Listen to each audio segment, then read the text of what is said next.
life can be pretty normal in between the attacks. And Ukrainians make it a point to continue. They're opening up businesses. They're being very innovative. Ukraine could not wait 3 years for artillery. Denmark can Scandinavian their ships. It's a win-win for us. Trolley bus, diplomacy. I feel the energy and the European spirit. Ole Egberg Mikkelsen is a Danish diplomat. He serves as the ambassador extraordinary and plenipotentiary of the Kingdom of Denmark to Ukraine, with concurrent accreditation to Georgia and Armenia. So good morning. So I'm Natalka Cmoc. I'm the ambassador of Canada to Ukraine, and I have the pleasure of hosting this show called Off the Record. It is a show to allow diplomats, ambassadors to speak with each other very freely, because I understand people are interested to know what is it that we talk about. So today I am very pleased to have with me a very special guest, someone I actually really respect and admire, Ambassador Ole Egberg Mikkelsen. Ole, it is a great pleasure to have you here. Well, thank you so much for inviting me, and thank you for the kind words about what we're doing here. But it's not me; it's my country. But you are very impressive. Not only are you an incredibly kind person, you actually have a very rich career in diplomacy. You have, from what I understand, you've worked in Poland, Turkey, Syria, the UN, and Geneva, and you have served as Denmark's ambassador in several countries, including Ukraine, Armenia, and Georgia. Absolutely. All right. And which is your favorite?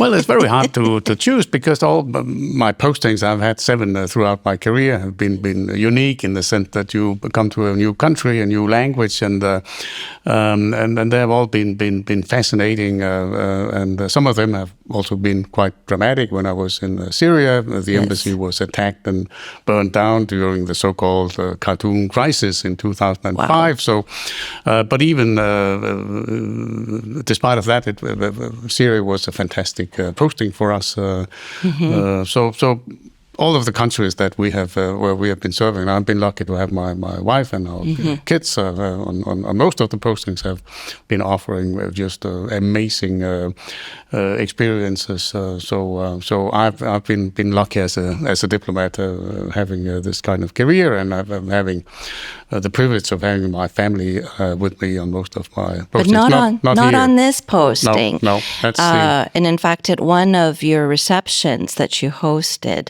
I looked at the wall and I thought, why does he have a Canadian-themed quilt that looked beautifully, professionally done? For those who are interested, I actually posted a picture of it because I was so impressed with it.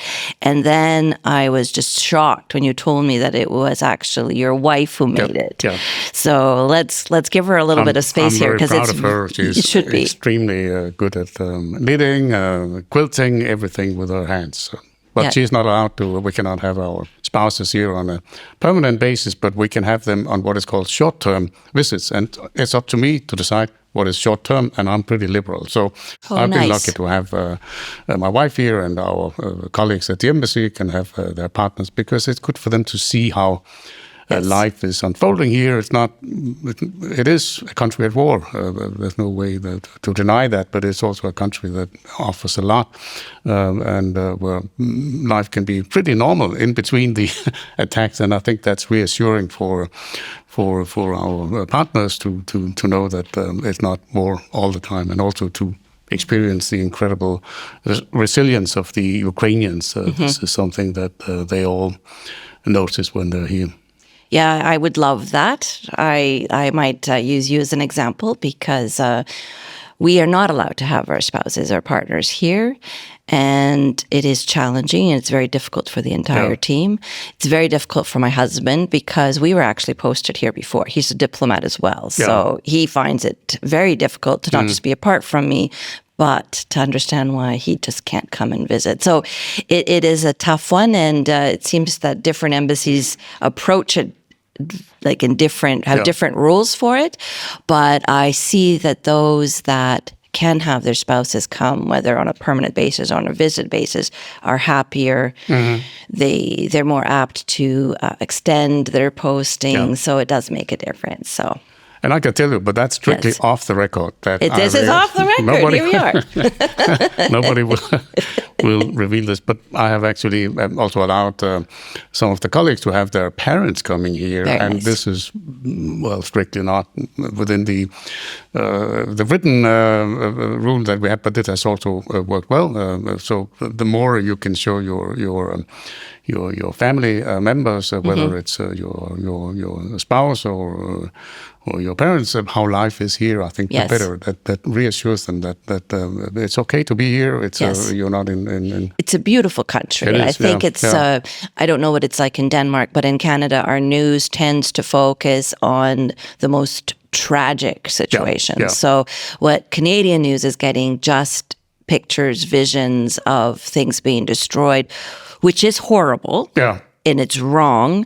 But when that's not happening, life continues. And Ukrainians make it a point to continue. They're opening up businesses. They're being very innovative.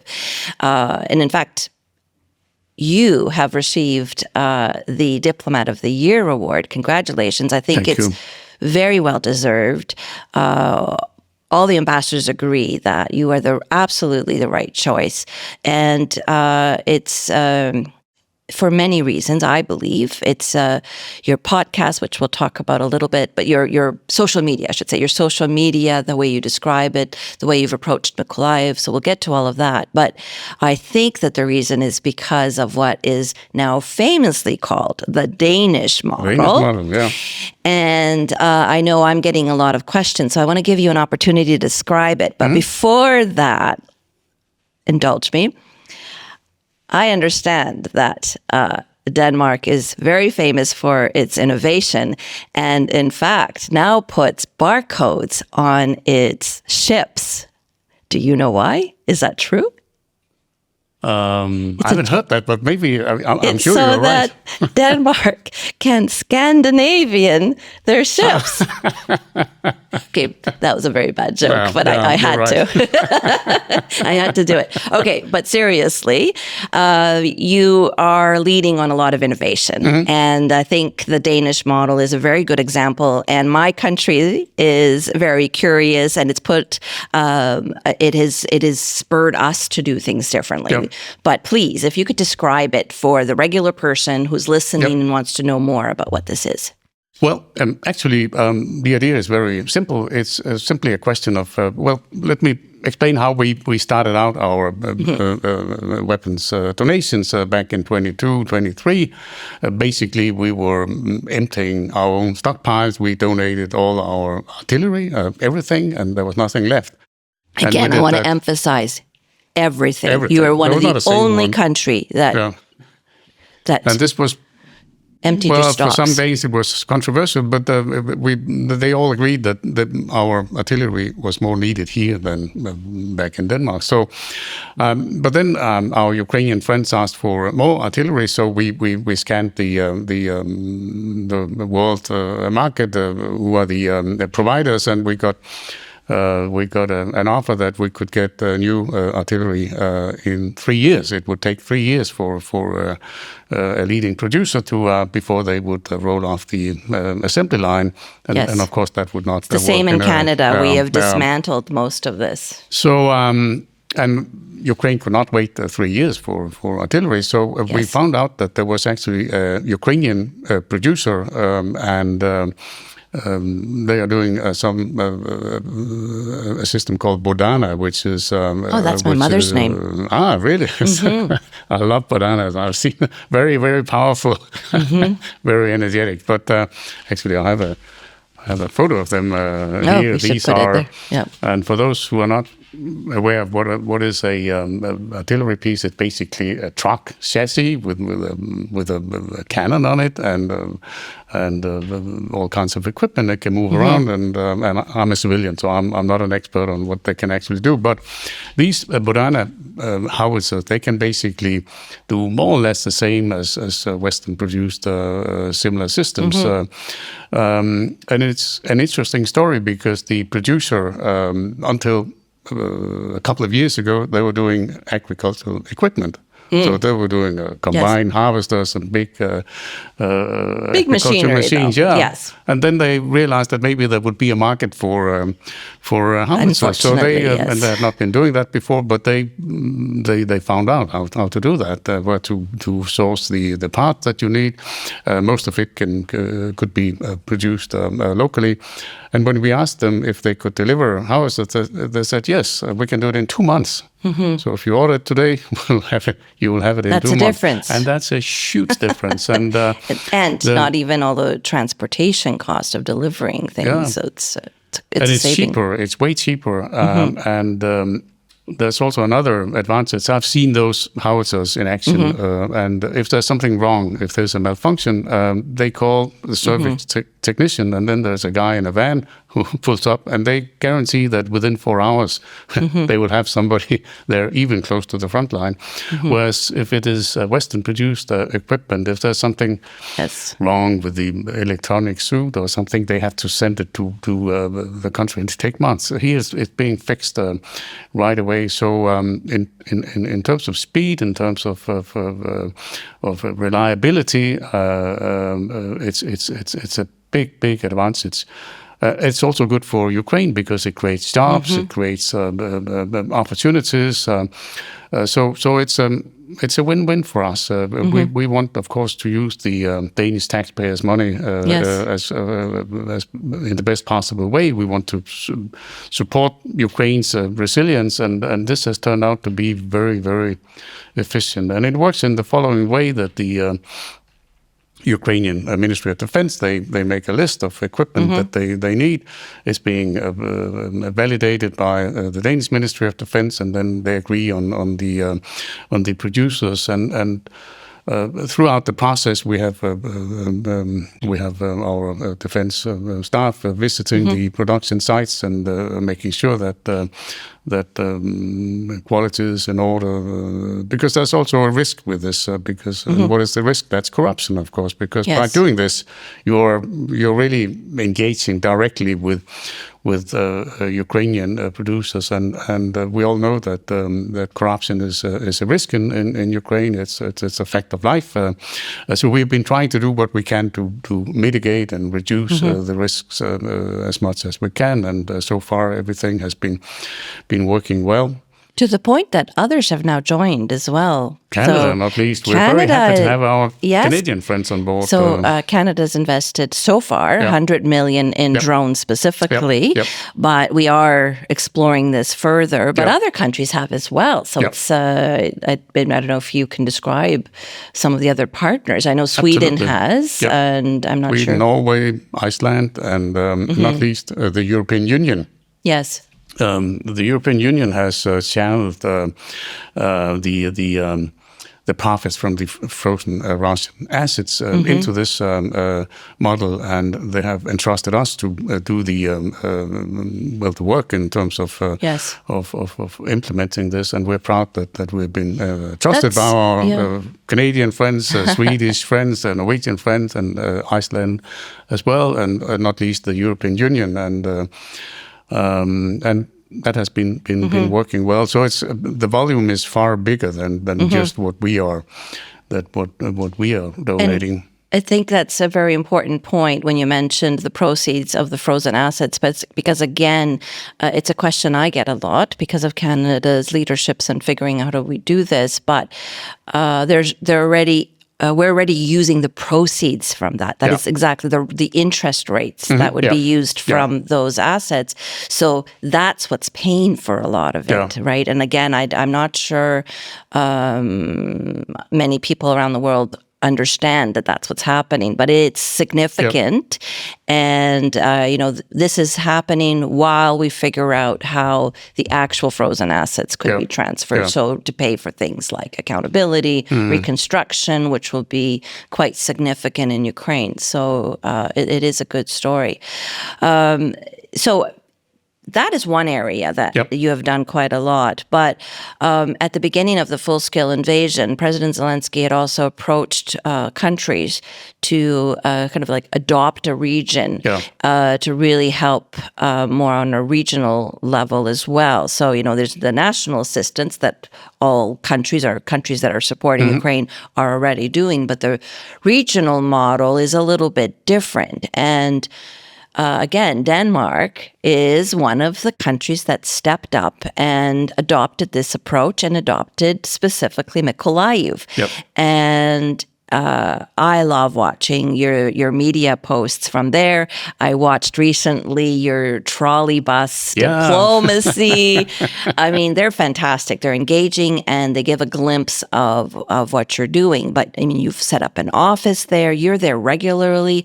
Could you tell us a little bit about this and your experience? Absolutely, yeah. And I'm happy that this has worked so well, because we didn't know that from the very beginning. It dates back to March 2022 at the darkest hour of the full-scale Russian aggression, because the Russians were basically at the gates of the city. They were just on the other side of the river in Mykolaiv and probably trying to make a bridgehead and proceed toward Odessa.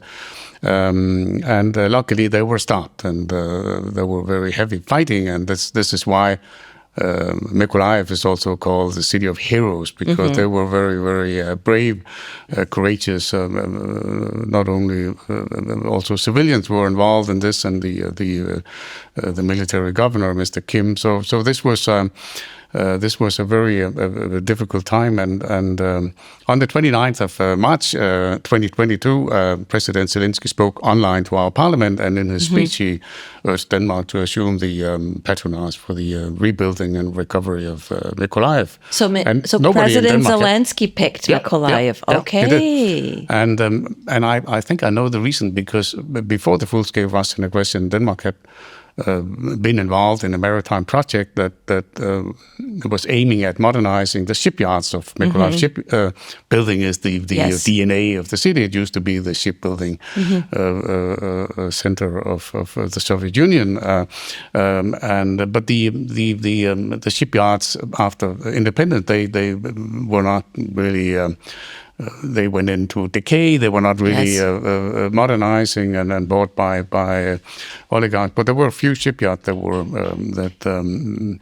were actually well functioning, and we had a project that was aiming at modernizing the shipyards, bringing them up to world standards so they can compete with Polish shipyards, Chinese or Korean, and at the same time they should build naval vessels for the Ukrainian Navy.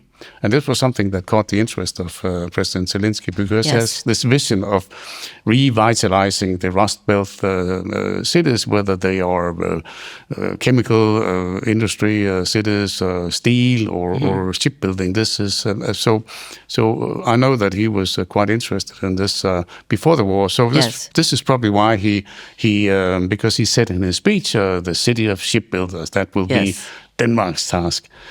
So this is probably how it came about, and it was actually on the very same day. You might remember this terrible missile attack on the regional administrative building, this 9-story building where the whole middle section is simply missing because it was, and 40 people sadly lost their lives. So this was on the same day. And I still remember, because after the speech, people were calling me, "What is this about Mykolaiv? We never heard about Mykolaiv." I said, "I know, because I've been there." And the interesting thing was that it wasn't really received with a lot of enthusiasm in the beginning, because normally you don't do regional reconstruction. And, it is unusual. And there were people saying, "Well, first we need to have peace, and then we need to have a big reconstruction conference and plan everything, and consultants will have to make thick reports and plans, which take 2-3 years to do. But of course, Ukraine could not wait for this, and luckily our Prime Minister came to Kiev a couple of weeks later, and she simply said to President Zelensky, "Yes, we're going to do it. We have not done it before, but we'll find out." And this has been the task ever since. So we started out focusing. Of course, we work very closely with the local and regional authorities, and we focused in the beginning on humanitarian assistance because it was a question of including water, because water was the big problem because the Russians had cut off the water supply, and we bought enormous quantities of plywood because there was not a single window. I can tell you, I've never seen a city where every window was gone. So. Water and plywood. That was actually what we started for the windows. For the windows, because we needed to stabilize the city for the wind. Otherwise, people would leave. Yes. And yes. And actually, it went well. And our prime minister went there in January 23. Met with President Zelensky, and the city was stabilizing. People were not leaving it. On the contrary, they were starting to come back. So now we are focusing mainly on rebuilding infrastructure, physical, social infrastructure, but also getting enterprises back in business, because that's the biggest wish of Ukrainians, not only in Mykolaiv. They want to earn their own money. They know that one day aid will stop, and they're hardworking. They really want to earn their own money. But we found out that this was a big problem, because no lender, neither Ukrainian nor international, would lend any money, because this was too close to the front line. They said, no, we cannot, the risk is too big. So how does Denmark handle it? Because it's a question that we have in Canada as well. So companies want to come, but they ask for what's called war risk insurance, which is essentially state-insured funding to cover the private sector on these important infrastructure, reconstruction, early recovery initiatives.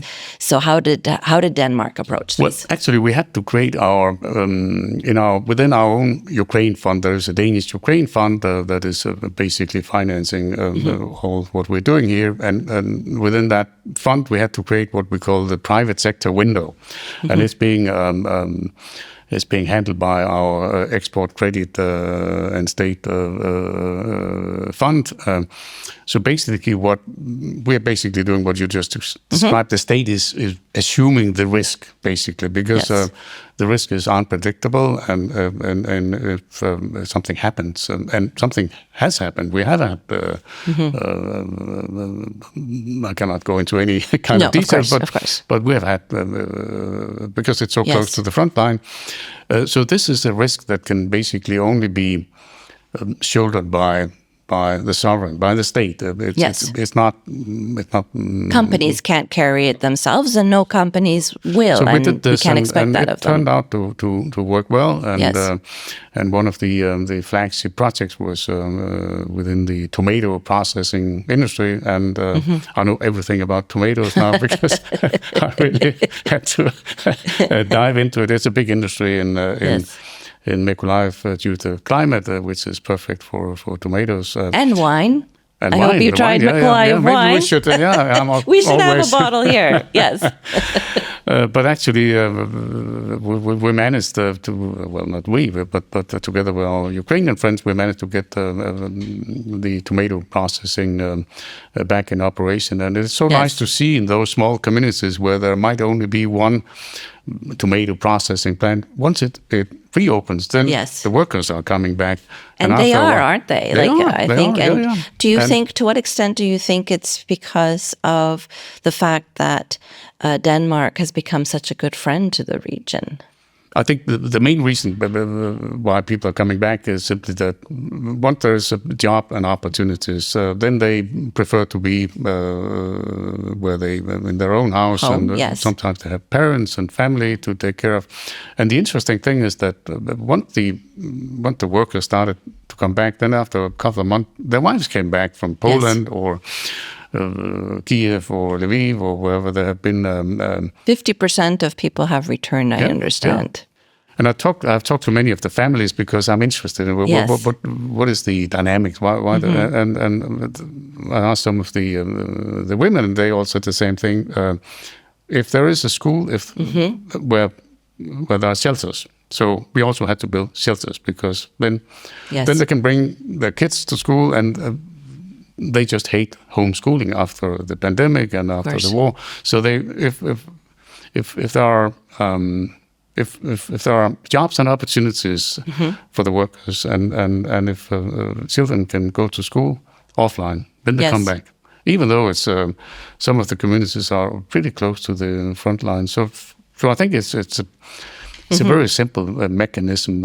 Ukrainians are very tied to their native village or community. They want to live where they don't want to live abroad if they can avoid it. And if you can create the opportunities for them in terms of jobs, in terms of social infrastructure, but also trolley buses, you mentioned. Yes. Yeah, tell us about the trolley buses. Yeah, and we also been donating garbage trucks. So we're also doing garbage truck diplomacy. But this weekend it was trolley buses, because in a city like Mykolaiv, there's no public transportation. People, unless they have their own vehicle, and not all elderly people might not have, young people might not have. So we have been listening to the local authorities, and said, because they have lost all their... And you respond them. So, but the thing is that you have such a close relationship that when they share sort of the next challenge or idea, you respond. Yeah. And that's what I meant about this relationship that you have, because you're not building this relationship from Kyiv. No. You're building it by going there. And exactly. I understand that you go there approximately every month. Is that correct? It's my second home. It is your second home. I've been there a lot, and from the very beginning. And it's been so good to see how Mykolaiv has developed. The first a couple of visits back in 22, things were very difficult. I did not dare staying overnight because there was selling. Now things are much better. And last time there was actually, for the first time, there was a traffic jam, and I was about to get That's a good sign. Late for a meeting, and I was getting a bit annoyed. And then I said to myself, no, relax. Traffic in Mykolaiv is a good sign. That's a good sign. It's because people are coming back. So that's been so nice to see, and I've been to many of the other frontline cities, Kherson, Zaporizhzhia, Sumy, and I can see that they are very, very vulnerable. And it's clear that what the Russians are trying to do is to destabilize the frontline cities, making life there so difficult that people will leave, and they would become gray zones and this, I think, is important to counteract, and this is what we're trying. And the municipal services like public transportation, like garbage collection, water. We are working very hard with our Ukrainian friends to bring back drinking water, because now they have been without drinking water for 3 years. So if you drink it, it's very salty. It's from the river, and so this will hopefully happen soon. We also found out that one thing that you can do is to bring back educational institutions, because once they can have offline teaching, students will come back, and the demographic balance will improve, because young people, they are mobile. They can move everywhere. They go to Odessa, they can go to Kiev or Copenhagen or Berlin. But those frontline communities cannot survive without young people. And we were both at the Youth Forum just a few days ago, which was phenomenal. It was really impressive. I was in the group, the panel that was discussing the force or the power of diaspora and national minorities. The presenters, there were 4 presenters. They were very articulate, very organized, very compelling, really good ideas, well received. I watched the Prime Minister, the Deputy Prime Minister, and Minister of Foreign Affairs was in my group, attentively listening, taking notes. It was quite successful. What group did you participate in? Well, I was actually just doing a speech on behalf of the Nordic Baltic, so I should have been in the panels as well. I see. I was not, but I was listening in, and I was really impressed by the energy and the commitment, and it was also interesting to witness the interaction between the president and the young people. I think that's that's the essence of democracy, this direct contact and no taboos. Every subject could be raised. I think that was that was incredible to see. So in Mykolaiv, we have also been doing a lot to bring back offline education. The agricultural university was the dormitories were damaged, so we had to rebuild them, and then suddenly students could come back. And the National Shipbuilding University, named after Admiral Makarov, was hit by missiles twice, and we have now managed to raise money through Danish private foundations to stabilize the buildings, make sure that they do not deteriorate further. And we have also established a partnership with a Danish university in the northern city of Aalborg, and Aalborg is also an old industrial city, but it has been undergoing this transformation from being a rust-belt city to become a high-tech hub. And the University of Aalborg has been a driving force in this transformation. So we have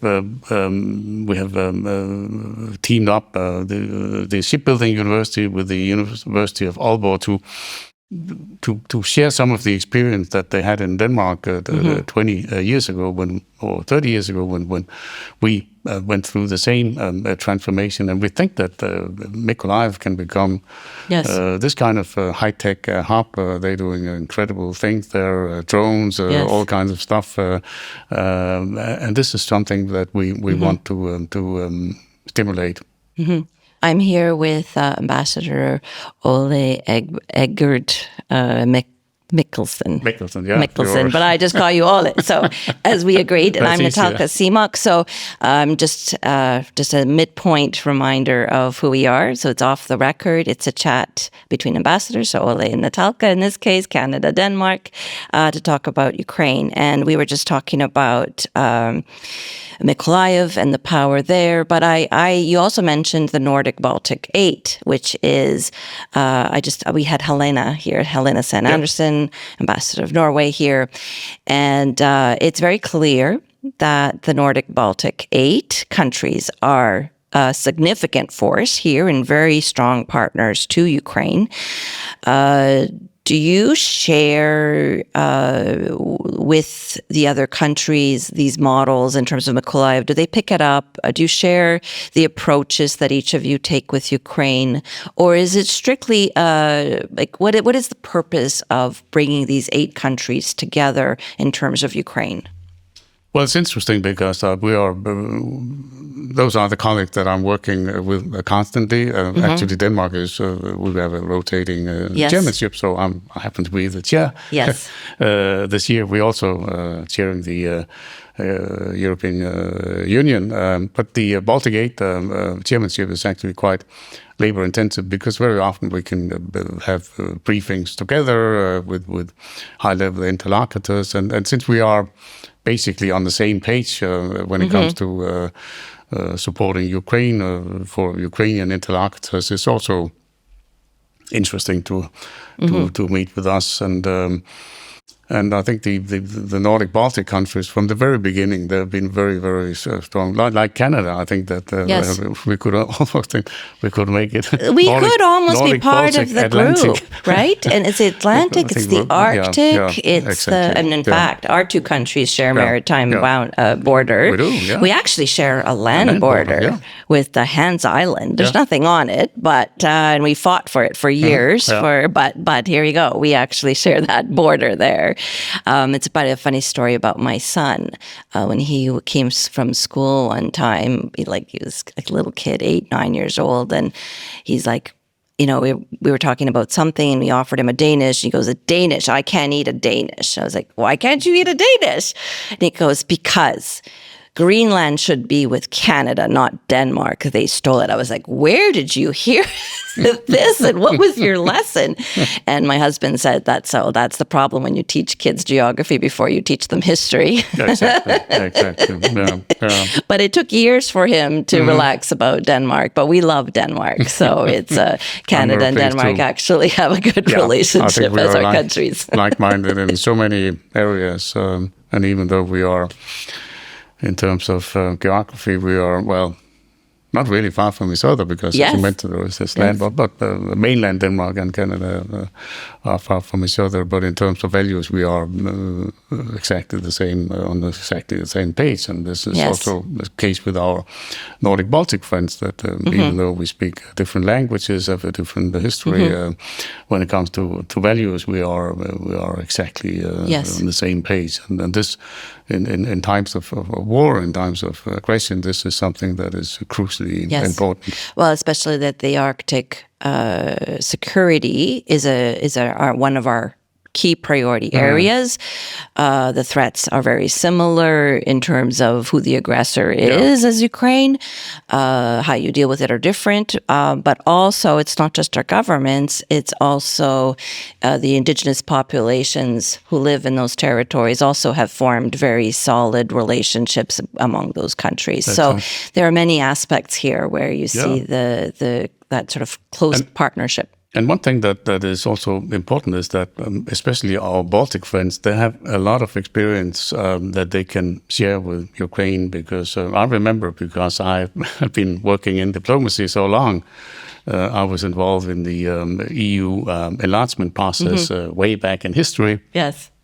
When the Copenhagen criteria were adopted in our capital back in 1993, and the EU enlargement process was really became very active, and it resulted in EU enlargement being adopted also in our capital in 2002 by coincidence. There was no specific plan behind that, but I've seen throughout my career how the Baltic states, but also Poland and the Czech Republic, by the new entrant, how they develop this incredible process of transformation that suddenly occurred once they were on the track for EU membership. And it's actually a pretty brutal process, because there was somebody who said it's not a negotiating process, it's a negotiated surrender, because basically you either accept or... You accept, you might get some... transition periods or something, but basically the so-called acquis, the EU legislation and everything that comes with it, you have to adopt. It's just a question how quickly can you adopt. But having seen that, and I served in neighboring Poland before I came here, it's incredible. What an economic miracle. I went to Poland back in the 90s, and now you zoom through the country on motorways. So the infrastructure has changed completely, and I see no reason why Ukraine should not be able to do the same once they. I'm optimistic as well, because as you know, I'm the chair for the G7 group. We also have a support group of ambassadors to help with the reform process, and it's following what Ukraine decides. Ukraine has made it clear that EU accession is their priority, and so we also assist. And I agree with you. I think it's going to happen. And because human capital here is very innovation very good. So I'm optimistic that if Ukraine makes the right decision, they will be able to catch up. I agree. And as we were both at the Youth Forum, this is, again, I believe it's their voice that overturned the draft law with the anti-corruption institution. So they're a powerful force. They're coming back. They're serious. They're professional. They're articulate. That is why I have all the hope in the world for Ukraine. It's that youth. Absolutely. Yeah. Because whenever you meet young people here, you feel the energy and the European spirit is very strong. Yes. And we try to assist Ukraine in its accession process, like we did back in the late 90s. We had what we call pre-accession programs, which were basically technical programs helping especially the Baltic states with the adoption of legislation and procedures that would live up to the Copenhagen criteria and the acquis. And this we are emulating now, but we have teamed up with our Lithuanian friends because they've been through this process recently. They still have people who were a part of that process. Yes. So for me personally, it's also good to see that the next generation is our Lithuanian friend that joined in my lifetime. They're now taking over the torch, and it's very efficient because they have a recent experience, and they're also closer in many ways. So this is a new program that is called UA to EU, and it's being very vowely, and it's being implemented by our Lithuanian friends, and I just visited them yesterday, and it was incredible to see how well it's working. So we can do many things to facilitate the EU accession process. It's not easy at the moment, and I think most people are aware about the obstacles in the Council. Denmark is strongly in favor of Ukraine's EU accession, of course, on a merit-based basis, but things are not particularly easy at the moment, but we're doing what we can to overcome the obstacles and make sure that the process will continue. And what we are basically telling our Ukrainian friends is that, look, we know that there are bumps on the road right now, but continue your reform process at full speed, because the more you can do, the more momentum you can create, the better, because one day the obstacles will disappear, and then we want you to move ahead as quickly as possible. Yes. The highway image is very, very clear here. And speaking of exits, it's you are departing Kyiv soon. Yeah. And you're leaving behind a very important legacy, I believe. I think, again, we talked about you being named quite an honor from the government of Ukraine to as the diplomat of the year, and you are leaving an immense legacy here. Do you have any parting thoughts or parting words that you'd like to share with us? First of all, I'm of course very proud and honored to have received this award, but I'm also humbled because I know that this is not for me personally. It's not because of me as a person. It's Denmark. It's for our government, our parliament, but also ordinary Danes. And this is something that is so nice to feel every day that even after 3.5 years of full-scale Russian aggression, you have Danish volunteers collecting money for vehicles for the armed forces, hospital equipment, generators, and they come here every week. Every week we have Danes here, and we have calls, we have emails almost every day from volunteers. We have volunteer engineers who are helping rebuilding the shipbuilding university. They simply take time off from their ordinary job. They travel to Mykolaiv and get things done. And it's much quicker than having the usual procedures with a tender. This can come there and work, and it's such a nice feeling. And I think the recognition that I received is just as much for the volunteers who keep coming here, and for the Danes who are really, really united in their support. There's no Ukraine fatigue. If some of us are looking a bit tired, it's not because we are; it's because of the air alarms. But that makes it easier to be Denmark's ambassador. And then I have an incredible staff at the embassy. We have both staff in Mykolaiv and in Kiev. It's a big operation. We are probably the biggest, one of the biggest Danish embassies in Europe, at least, and we keep expanding. And we have everything under one roof. We have different agencies. We have something we call Wall Street, which is this state fund that can, because they have money. So they are within the embassy. They are separate entities, but we work together as a team. We have representatives of, of course, the Danish Defense Forces, but also other agencies. So it's really a team effort, and I think this one of the reasons why our diplomacy has been efficient. Apart from the political will, it's organized in a very efficient manner, having everybody under the same roof. And then we meet at the coffee machine and in the shelter, and then we talk. And well, whatever it is that you're doing, it's obviously working. So again, thank you on behalf of all the other ambassadors. We appreciate everything that you're doing, not just for Ukraine, for the community. You're also a very kind, warm person, which is much appreciated as well. And I wish you all the best in your next assignment. You will be missed. So thank you for joining the show today. Well, thank you very much for inviting me, and thank you so much for the kind words. So I'm Natalka Cmoc. I'm here with Ambassador from Denmark, and you've been watching Off the Record.